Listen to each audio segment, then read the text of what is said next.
ప్రతి జీవరాశి పుట్టిన క్షణం నుంచి దాని జీవన శైలికి రావడానికి ఎక్కువ సమయం పట్టదు.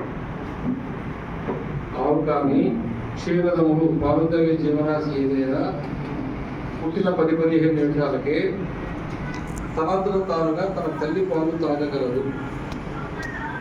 ఆవుదూడ, గేదె, పిల్లి అన్ని జీవరాశులు. మనిషి మాత్రమే ఈ లోకంలోకి వచ్చిన తర్వాత తన తల్లి పాలు తను నేరుగా తాగలేడు.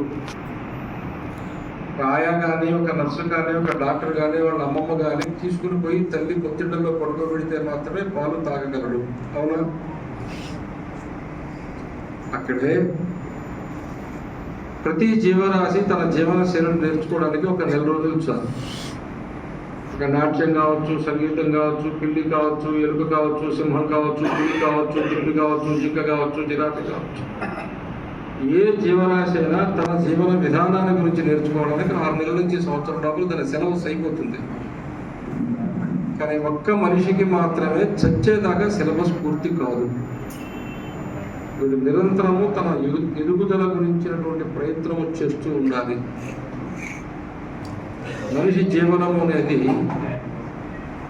రైలు ప్రయాణం లాంటిది. ఆ రైలు ఇక్కడి నుంచి బయలుదేరి ఢిల్లీకి పోతే ఇక్కడి నుంచి ఢిల్లీ దాకా అది పట్టాల మీదే పోవాలి. మధ్యలో ఎప్పుడు పట్టాల మీద పోయేది కోసేపు పొలాల్లో కూడా పోయిస్తూ ఉంటే జరగదు. అలా మానవుడి జీవితం దేని మీద నడవాలంటే ధర్మము అనే పట్టాల మీద నడవాలి. కాబట్టి ధర్మము అనేది మనిషికి బయట ఉందా లోపల ఉందా అంటే అది బయట ఉంది, లోపల ఉంది. దాన్ని గుర్తించిందే మనమే, గమనించిందే మనమే, దాన్ని నింపుకుంది మనమే, దాన్ని ఆచరించింది మనమే. అందుకోసమే ఒక రామాయణం, ఒక భారతం, ఒక భాగవతం వచ్చాయి. కాబట్టి వ్యక్తిత్వము ప్రతి మనిషి ప్రపంచంలో ఉండే నెమళ్ళన్నీ నాట్యమే చేస్తాయి, కోయిలన్నీ పాటలే పడతాయి, సింహాలన్నీ గర్జిస్తాయి. కానీ ఇక్కడ కూర్చోండి 100 మందికి మాత్రం ఒకే బుద్ధి, ఒకే గుణము ఉండకూడదు. అవునా కాదా? అవునా కాదా? మొదటిది. అందుకనే మనిషికి 2 పద్ధతులు ఉన్నాయి నేర్చుకోవడానికి. మనిషి పుట్టిన తర్వాత మనిషిగా మారడానికి తను నేర్చుకోవాలి. ఆ నేర్చుకోవాలని ఉండేటువంటి మార్గములు 2. ఏది వింటాడో అది అంటాడు, ఏది చూస్తాడో అది చేస్తాడు. మనం తెలుగు భాష వింటున్నాం కాబట్టి తెలుగు భాష మనకు వచ్చింది చిన్నప్పటి నుంచి. ఒకవేళ నేనే తమిళనాడులో పుట్టుంటే, నేనే కాశ్మీర్లో పుట్టుంటే ఆ భాష వచ్చింది. కారణం అది విన్నాం, అన్నాం. మనం ఏది చూస్తామో అది చేస్తాం. ఇంట్లో అమ్మ కానీ నాన్న కానీ పొద్దున్నే స్నానం చేసి దేవుడి ఎదురుగా కూర్చుని అక్కడ దేవతార్చన చేస్తూ ఉంటే పిల్లలు కూడా చూసి నేర్చుకుంటారు. వేరొక విధమైన వాతావరణం ఇంట్లో ఉంటే పిల్లలకి అదే అలవాటు. కాబట్టి ఏది చూస్తారో అది చేస్తారు. అనుకరించటము మనిషి స్వభావంలో ఉంది. అందుకనే కృష్ణ పరమాత్ముడు భగవద్గీతలో యద్యదాచరతి శ్రేష్ఠ తత్తదేవీ తరోజన సయత్ ప్రమాణం కురుతే లోకస్తదను అంటే పెద్దలు దేనిని ప్రామాణికంగా తీసుకుని నడుస్తారో, జీవిస్తారో, ఆచరిస్తారో ఆ తర్వాత వాళ్ళు దానినే ప్రామాణికంగా తీసుకుని నడుస్తారు, దాన్ని ఆదర్శంగా తీసుకుంటారు. కాబట్టి పెద్దలు అంటే ఇంట్లో కావచ్చు, సమాజంలో కావచ్చు, ఎక్కడైనా వాళ్ళు ఏదైనా చేస్తారో అదే తర్వాత సమాజం నుంచి ఆశించాలి తప్ప భిన్నమైనటువంటి ఫలితం రాదు. కాబట్టి మనం ఏది వినాలి, ఏది చూడాలి. దైవాన్ని వినాలి, దైవాన్ని చూడాలి. దైవాన్ని వినడానికి ఏముంది? సామవేదం నుంచి ఏమొచ్చాయి? సప్తస్వరాల నుంచి వచ్చాయి మేళకర్తలు, అక్కడి నుంచి వచ్చాయి రాగాల నుంచి వచ్చింది సంగీతం నుంచి వచ్చింది కృతులు వచ్చాయి, కీర్తనలు వచ్చాయి, పాటలు వచ్చాయి, గేయాలు వచ్చాయి, పద్యాలు వచ్చాయి, మొత్తం సాహిత్యం వచ్చి కూర్చుంది. అది వింటే ఏమైంది? నీ వ్యక్తిత్వ వికాసమైంది. వినకపోతే ఏమైంది? రికార్డింగ్ తయారు చేసుకుంటూ కూర్చోకపోవడం. అర్థమైందా కాలేదా? జనవాళ్ళకి అర్థమైందా కాలేదా? ఈ మొహాలు నాకు కనపడదు, ఎందుకంటే నా కళ్ళల్లో లైట్ వేసేది. అందువల్ల ఏది విన్నామో అది అన్నాం, ఏది చూచామో అది ఇచ్చేసాం. ఏది చూస్తే అది చేయడానికే ప్రతి గ్రామంలో శివాలయము, ప్రతి గ్రామంలో రామాలయము ఉన్నాయి. శివాలయానికి పోతే పార్వతీ పరమేశ్వరుడు ఉంటారు, రామాలయానికి పోతే సీతారాములు ఉంటారు. పార్వతీ పరమేశ్వరులు ఆది దంపతులు, సీతారాములు ఆదర్శ దంపతులు. వాళ్ళని చూస్తూ ఉన్నంతకాలం ఈ దేశంలో విడాకులు లేవు. శివాలయానికి వెళ్ళిన వాళ్ళు ఎవరు విడాకులు తీసుకోలే, రామాలయానికి వెళ్ళిన వాళ్ళు ఎవరు విడాకులు తీసుకోలే. శివాలయాన్ని రామాలయాన్ని తాళం పెట్టి వదిలిపెట్టేసాము. కుటుంబ వ్యవస్థ నాశనం అయిపోయింది. ఈరోజు వివాహం నిలబడటం లేదు. కారణం, కలిసి ఉండడం దైవీ లక్షణం, విడిపోవడం రాక్షస లక్షణం. నాకు మొగుడొద్దు అయితే రాక్షసే, నాకు పెళ్ళామొద్దు అయితే రాక్షసుడే. రామాయణంలో భారతంలో రాక్షసులు చూస్తే ఒంటరి జీవితం గడుపుతూ ఉంటారు. అక్కడే బకాసురుడు ఏకచక్రపురంలో కొండ మీద ఉంటాడు, అక్కడే ఉంటాడు. రోజు 12 అన్నము, 2 దున్నపోతులు, ఒక మనిషిని ఆహారంగా పంపించారు. పెళ్ళాంపిల్లలు ఉన్నారా? లేరు. ఎందుకు లేరు? ఉంటే ఈ దున్నపోతులు రెండింటిలో ఒక దున్నపోతు పెళ్ళాన్ని తీయాలి. మనిషి చీల్చి జలాశంలో రచించినట్టు పక్కాను ఒక చెయ్యి అడిగేయాలి. పెళ్ళావ లేదు నువ్వు, 2 దున్నపోతులు ఉన్నాయి. చిన్ననామం శ్రీరామ, భారతదేశం గంగలో కలిసిపో. అర్థమైందా కాలేదు? కాబట్టి నా వరకు క్షేమంగా ఉండాలనుకుంటే రాక్షస గుణం, నాతో పాటు అందరూ బాగుండాలని కోరుకుంటే అది దైవీ గుణం. అందుకనే సమాజ రచన అనేది భారతదేశంలో జరిగింది. ఈ సమాజ రచన ప్రపంచంలో వేరే దేశాల్లో లేదు, నిన్న మొన్నటిదాకా లేదు. కొట్టుకొని పీక్కొని తినే వ్యవహారం త్యాగం చేసిన లక్షణం ఇది. కులాల గురించి చెప్తున్నారు. గడప లోపల కులం, గడప దాటితే హిందువులు. ఇందుకే కులం అంటే ఏంటో తెలుసా? ఎవరికేం తెలుసా? కులం అంటే కులవిద్య, కులపిచ్చా. వద్దని రద్దు చేసుకున్నదో నష్టపోయేది ఎవరు? 70 ఏళ్ళ నుంచి కులం వద్దు వద్దు వద్దు అన్నదో నష్టపోయింది ఎవరు? హిందూ సమాజం. ఏ నష్టపోయారు? నీ మొత్తం వ్యాపారం నాశనం అయిపోయింది, నీ వృత్తులన్నీ నాశనం అయిపోయినాయి. మీరందరూ వేరే పనులు చేసుకొని బతుకుతున్నారు. మీరు వదిలేసిన వృత్తులన్నీ ముస్లింలు పట్టుకొని కోట్లు సంపాదించు. తెలివి ఉందా మనకి?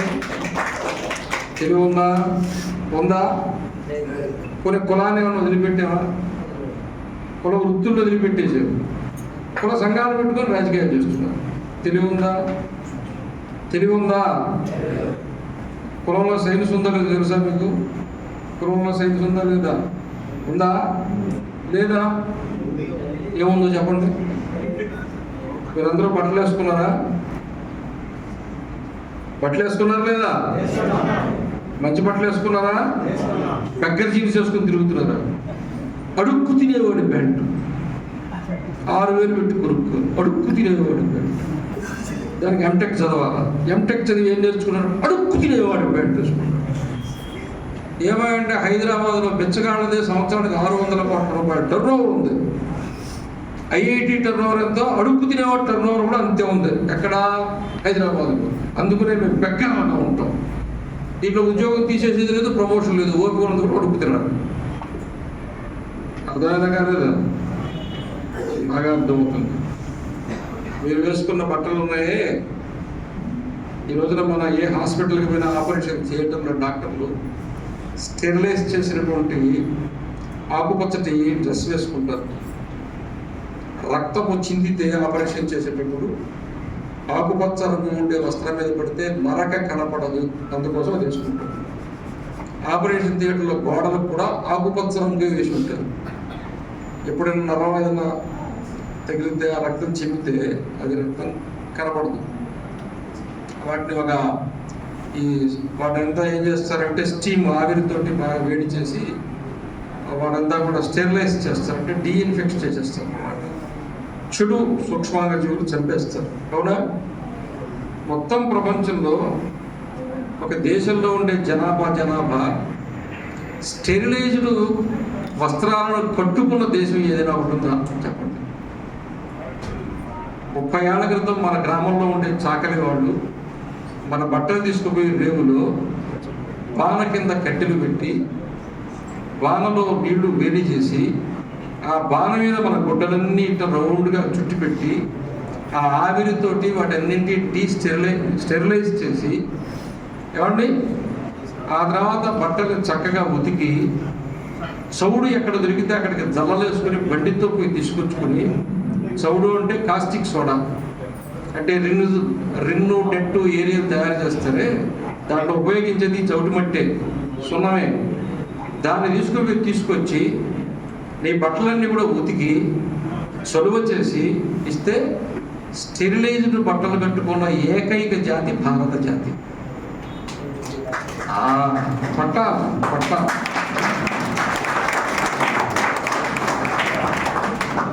ఎందుకంటే అంత సులభంగా ఎక్కవి. ప్రతి కులము వెనక ఉండేటువంటి వృత్తి కూడా ఒక శాస్త్రాన్ని కలిగి ఉంది. అర్థమైందా? ఈ రోజున సాకలి అంటే తెలుగు పదము, రజక అంటే సంస్కృత పదం. సాకలి అనండి, రజక అనండి. ఈరోజు వాళ్ళ వృత్తిని వదిలేశారు. ఆ వృత్తిని ఎవరు చేస్తున్నారు తెలుసా?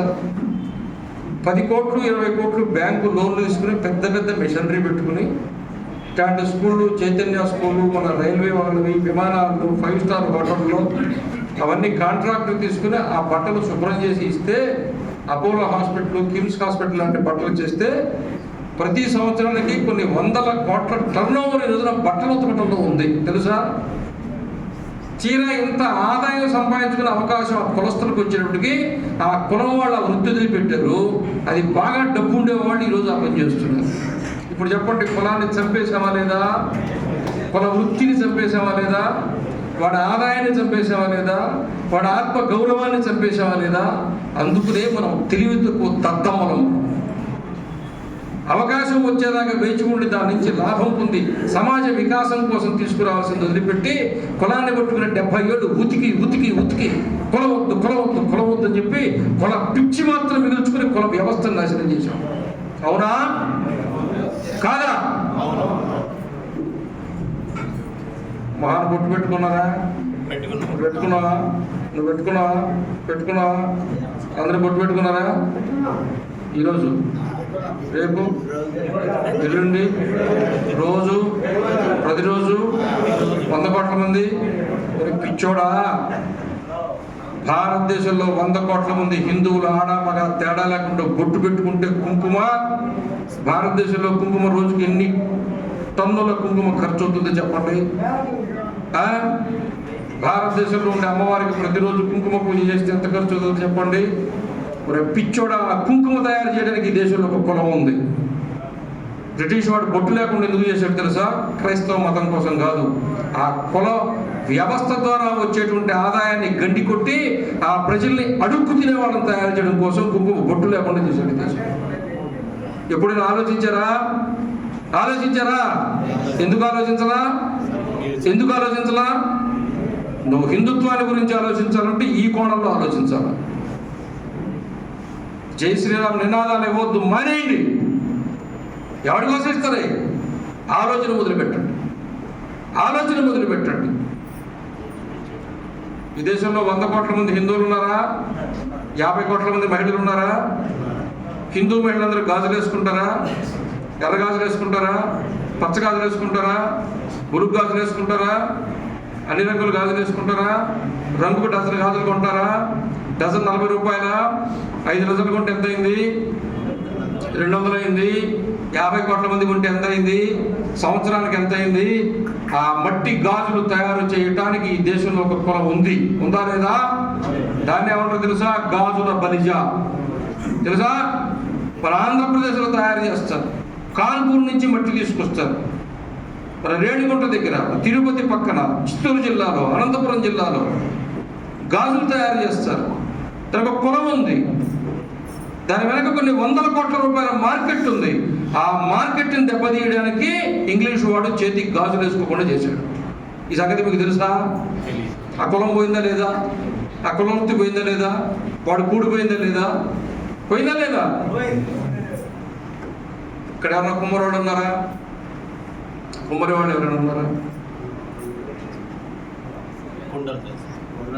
మీరు కంప్యూటర్ కనుక ఫీడ్ చేస్తే ఏ సైజు కావాలంటే ఆ సైజు వస్తువు వచ్చేస్తుంది ఈ రోజు రేపు, అవునా? కానీ మన ఊర్లో ఉండే కుమ్మరివాడికి అయ్యా మాకు 5 లీటర్ల నీళ్లు పట్టే కూజా కావాలని చెప్తే 100 కూజాలు 5 లీటర్ల నీళ్ళే పట్టే కూజాలు తయారు చేసి ఇస్తున్నాడు, అవునా? ఎక్కడ ప్రోగ్రామ్ చేసుకున్నాడు? ఏ చిప్ వేసుకున్నాడు? ఏ లాగర్థంతో వచ్చింది? ఒరే పిచ్చోడను, కంప్యూటర్ కనిపెట్టాలని కొన్ని వేళ పూర్వమే బ్రెయిన్నే కంప్యూటర్ చేసి పెట్టారు, అవునా?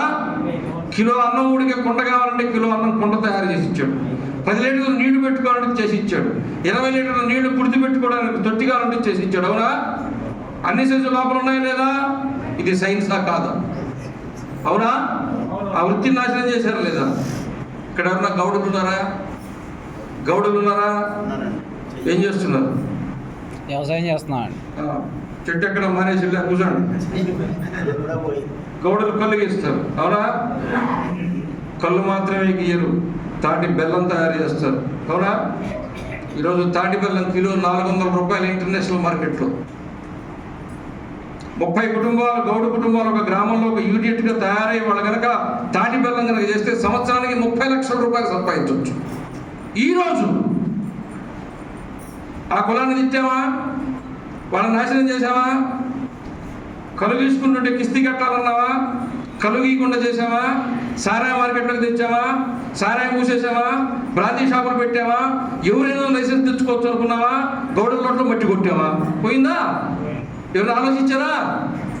ప్రతి కుల వ్యవస్థలోకి జొరబడి అన్ని కులాలు సమానమని చెప్పి ఒక్కొక్క కుల వృత్తిని సమాప్తం చేసి తీరా 4 రూపాయలు సంపాదించుకుని బంగారు జీవితాన్ని గడిపే స్వతంత్ర భారతదేశంలో ఆ అవకాశం ఆ వృత్తికి వచ్చినట్టుకి మొత్తం వృత్తుల నట్టి వెనక్కొట్టి ఇప్పుడు మేము హిందువులు ఎగురుతుంటే కూడెవడు పెడతారా? ఆటో నడుపుకుంటా, డ్రైవింగ్ నేర్చుకుంటా, సేల్స్ బాయ్గా పోతా, సేల్స్ గాడుగా పోతా. బంగారు షాపుల్లో పనిచేసేవారు తురకోడు, ఇతర సామాన్ తయారు చేసేవారు తురకోడు, మీ ఆడవాళ్ళకి జాకెట్లు కుట్టించేవారు తురకోడు. సిగ్గులే? బయటకు వచ్చి చాలా మాట్లాడతారు, పనిలోకి దిగండి. అర్థమైనా కాలేదా? నేనే ఊరికి రాలా. సమాజాల గురించి ఆలోచించడము, సమాజ బాధ్యత తీసుకోవడం, సమాజం కోసం పనిచేయడం అనేది పని. హిందుత్వం అనే ఉపరితలం మీద మాత్రమే పనిచేస్తే హిందుత్వానికి ఒరిగేది ఏమీ లేదు.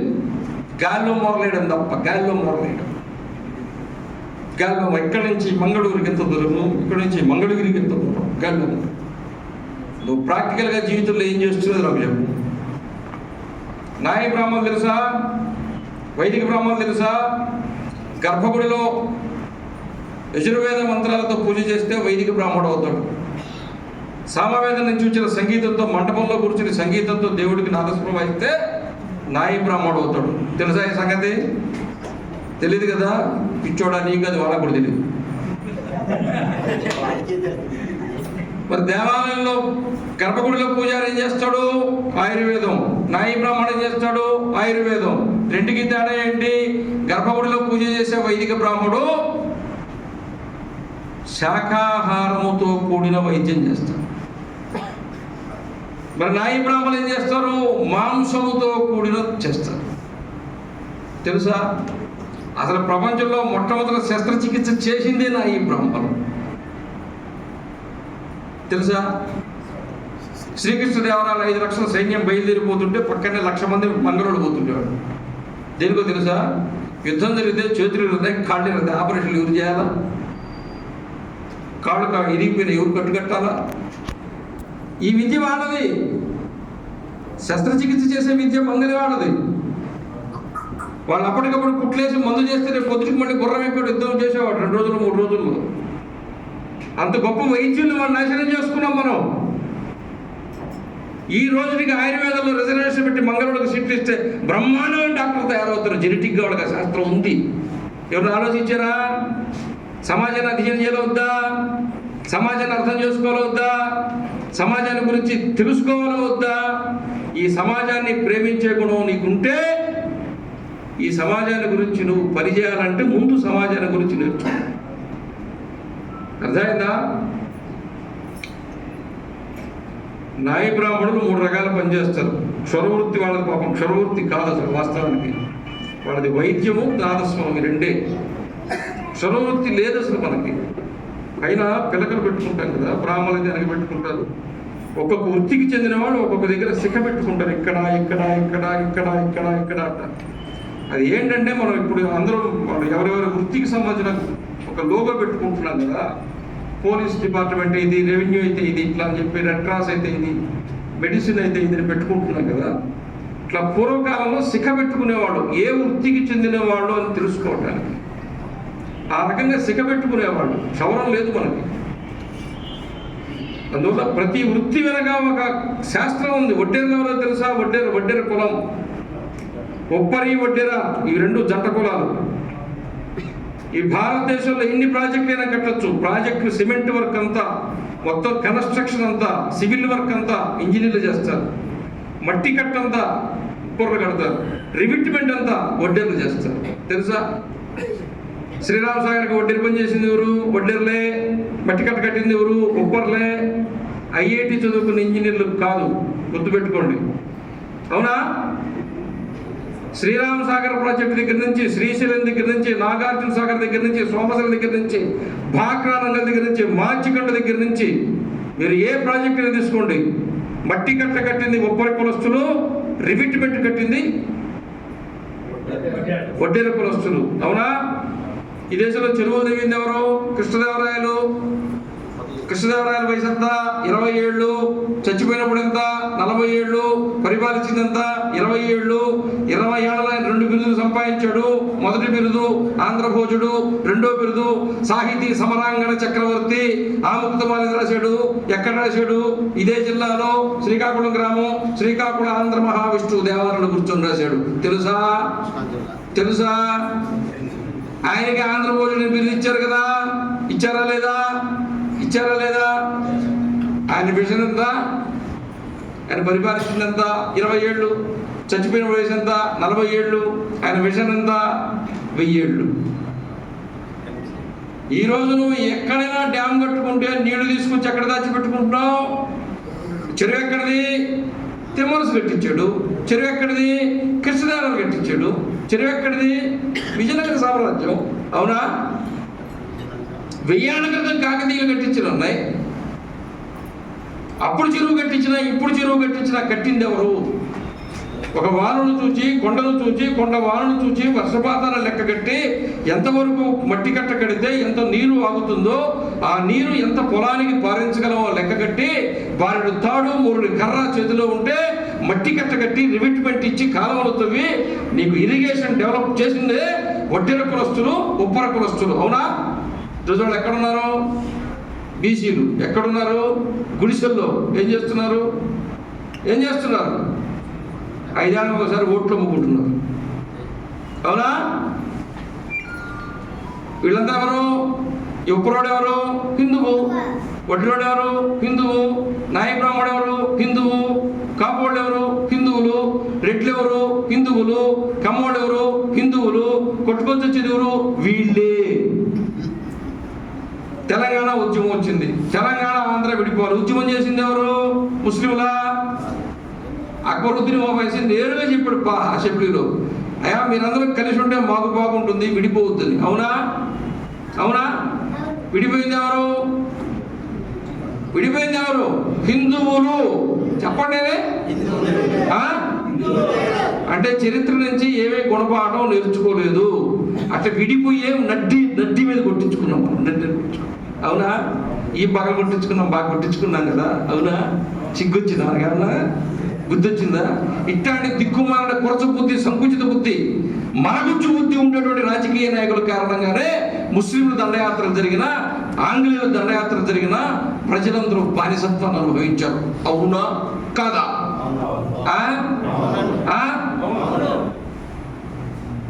మీ అందరికీ ఫేస్బుక్ అకౌంట్ ఉందా లేదా? వాట్సాప్ లో ఉన్నారా?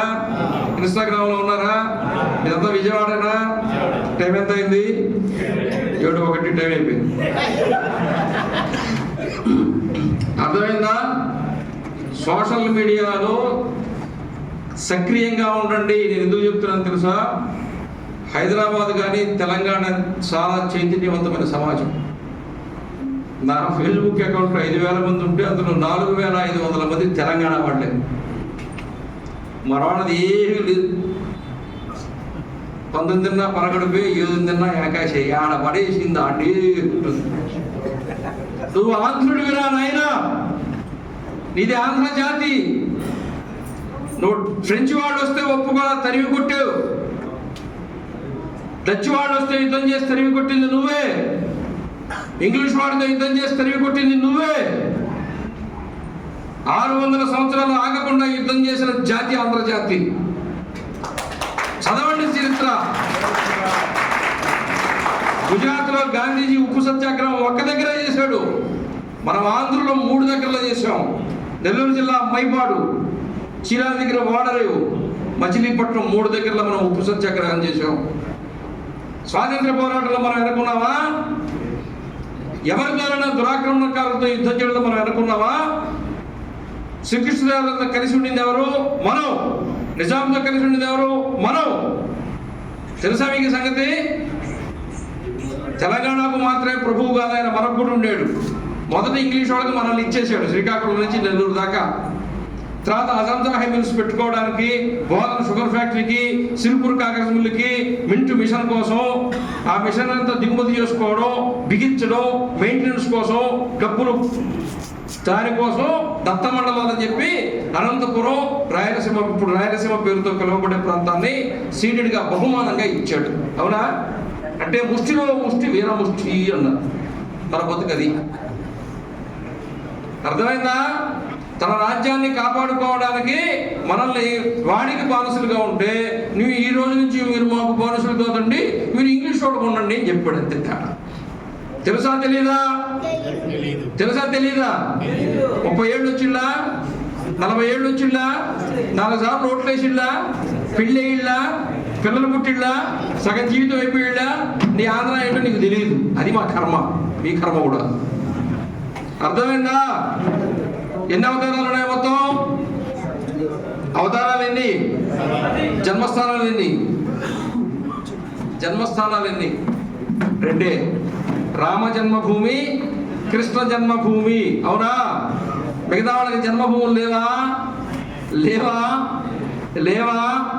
చెప్పండిరా. మొదటి అవతారం ఏది? మత్స్యనారాయణ స్వామి దేవాలయం ఎక్కడుంది? నాగలాపురం మత్స్యనారాయణ స్వామి జన్మస్థానం కదా. 2వ అవతారం ఏది? కూర్మావతారం ఎక్కడుంది? శ్రీకూర్మం కూర్మావతారానికి జన్మస్థానం కదా. 3వ అవతారం ఏది? వరాహావతారం, తిరుమల కదా, ఆయన జన్మస్థానం కదా. 4వ అవతారం నరసింహస్వామి, కదిరి నరసింహుడు కంభమున మెడలేని అన్నమయ్య అన్నాడు కదా. కదిరి నరసింహస్వామి జన్మస్థానం కదా. నరసింహస్వామి తర్వాత వచ్చింది ఎవరు? వామనుడు కదా. వామనుడు వచ్చింది ఎక్కడ? మన ఒట్టి చిరుకూరు కదా. ఒట్టి చిరుకూరు బాపట్ల పక్కన ఉంది కదా. వామనావతారానికి సంబంధించిన జన్మస్థలం మన బాపట్ల పక్కన ఒట్టి చిరుకూరులో ఉంది కదా. ఉందా లేదా? మీరు పోలేగా? రేపు పొద్దున పోండి కదా. వామనావతారం తర్వాత ఎవరు? పరశురాముడు. 10 అవతారంలో చిరంజీవిగా చావు లేకుండా చిరంజీవిగా ఉండేవాడు ఎవరు? పరశురాముడు. పరశురాముడు ఎక్కడుంటాడు? మహేంద్ర పర్వతము. మహేంద్ర పర్వతం ఎక్కడుంది? శ్రీకాకుళం, ఒరిస్సాకి మధ్యలో ఉండేటువంటిదే మహేంద్ర పర్వతం. దాని మీద ఈ రోజున పరశురాముడు ఉన్నాడు. పరశురాముడు తర్వాత ఎవరు? రాముడు అయోధ్యకు పోయినాడు. రాముడు తర్వాత ఎవరు? బలరాముడు. ఆయన అక్కడికి వెళ్ళి రేపల్లికి వెళ్ళిపోయాడు. ఆ తర్వాత ఎవరు? కృష్ణుడు. కృష్ణుడు ఎక్కడికి పోయాడు? మధురకు పోయినాడు. తర్వాత ఎవరు? వెంకటేశ్వర స్వామి తిరుమల కొండ మీదకి వచ్చారు. పిచ్చివాడ, మొత్తం దశావతారాల్లో 7 జన్మస్థానాలు ఉన్నటువంటి గడ్డే నువ్వు పుట్టిన ఆంధ్రదేశపు గడ్డ.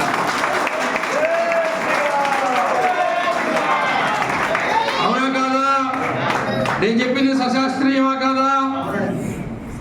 మత్స్యనారాయణ స్వామి దేవాలయం భారతదేశంలో ఇంకొకటి ఉందా? అయితే అదే జన్మభూమి. కూర్మావతారానికి వేరే దేవాలయం ఉందా? అయితే అదే జన్మభూమి. అవునా? నేను చెప్పిందంతా సశాస్త్రీయం. ఎవరైనా మాట్లాడా? ఎవరైనా అడిగారా? ఎవరైనా గ్రహించారా? అరే 2 దేవాలయాలు 3 దేవాలయాలు అంటే ఉత్తరప్రదేశ్ దేవభూమి అయితే, ఉత్తరాఖండ్ దేవభూమి అయితే, హిమాచల్ ప్రదేశ్ దేవభూమి అయితే, కాశ్మీర్ దేవభూమి అయితే, 7 అవతారాలకు జన్మభూమినిచ్చిన నా ఆంధ్రదేశం దేవభూమి కావాలా వద్దా? కావాలా వద్దా? అడగాల్సింది అది కదా, తెలుసుకోవాల్సింది అది కదా, తెలుసుకున్న తర్వాత నిలబడాల్సింది అది కదా. నువ్వు ఆంధ్రుడిగా నిలబడితే హిందూ అవుతావు, నువ్వు తెలంగాణగా నిలబడితే హిందూ అవుతావు, తమిళుడిగా నిలబడితే హిందూ అవుతావు, కన్నడగా నిలబడితే హిందూ అవుతావు, మలయాళం నిలబడితే హిందూ అవుతావు. ముందు చదివేస్తే అది పోద్ది. అవునా? మంచానికి నులక అవసరం, నులక మంచం అవసరమా? హిందుత్వానికి ఆంధ్ర అవసరం, ఆంధ్రకి హిందుత్వం అవసరమా? అర్థమైందా? జై శ్రీరామ్. ఇంటికి